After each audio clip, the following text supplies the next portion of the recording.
Back tonight, we are kicking off a new series here on Nightline focusing on careers, especially some of the lesser known kind. It's for those of you who are still trying to figure out what to study or pick up a new interest perhaps that you could take all the way to tertiary level. But of course, we'll take a look at jobs that also may not necessarily require formal education. Our first guest tonight is a young man who saw a problem and used his computer skills to solve it. Xolile Xaba has developed an app to help you find your car in the parking lot at big and busy shopping malls. He joins us now to talk more about the app. Xolile, very good evening to you. Thank you for being on Nightline. So, what led you to create the app? Was it your own misadventure in a mall? I was with my grandmother on a random day. We forgot where you parked our car. And as the guy in the family, I was tasked with looking for the car. So it was a really, really frustrating task. I asked myself, why doesn't someone just create something that helps us find our cars? Later that night, I found myself sitting and writing down the code for this application that I had envisioned. And in just 2 weeks, I had car park in my hands. So, I mean, it takes a special kind of guy to lose a car in the mall and then decide when I get home, I'm actually going to start working on a code to try and solve this problem.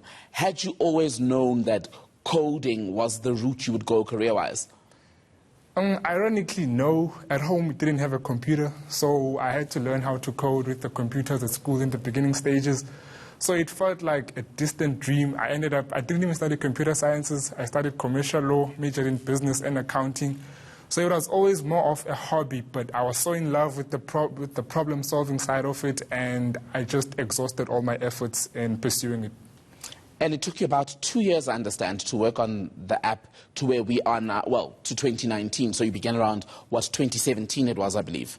Yes, it began late January, early Feb 2017. It was supposed to be a Valentine's Day gift for my grandmother. So as I worked on it, I found out that a whole lot of people were losing their cars in crowded and unfamiliar parking lots. So it was more clear to me that I have to run with it. But the whole journey of getting into production mode was a good 2 years and 6 months on the side. And in June 2019, we finally rolled out to Android, and the usage was really, really massive. And where are you now? That the app is called Car Park, by the way, for those of you watching who may want to go look it up. Where did you say? On Android, it's available already. So how accessible is it currently? It's available on Google Play, and it's coming soon it's coming to iOS in the next few weeks. So in terms of us getting to Google Play, we haven't been alone in this journey. It's been me, my company, and with a tech accelerator named Bonpilo. They are based in the US, Boston, and they now own a share in Car Park. So we've been trying by all means to make it more accessible to everyone. Coding is, of course, a buzzword currently. That's what a lot of young people are being encouraged to study, both in high school and at varsity level. When you began, I mean, you had the love for computers. Did you find it very easy to sort of figure it out and get going? It wasn't easy, but I knew that it was doable and I should just commit myself. So I think that's just a misconception of its own, that coding is easy and that anybody can do it. Yes, it is true that anybody can do it, but it's definitely not easy. It requires... I don't think I could figure it out. Trust me, you can do it. It just requires a lot of commitment and persistence. What do I need? Do I need a maths and science brain?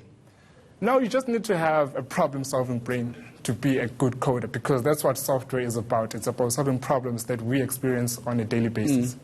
And where to next? Are you going to give us more apps? For now, I'm just going to focus on making sure that Car Park is sustainable, because it's not just finding your car that is problematic with parking.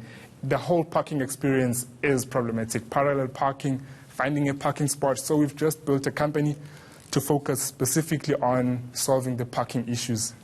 Xolile Xaba, you are going places. Thank you so much for coming in tonight.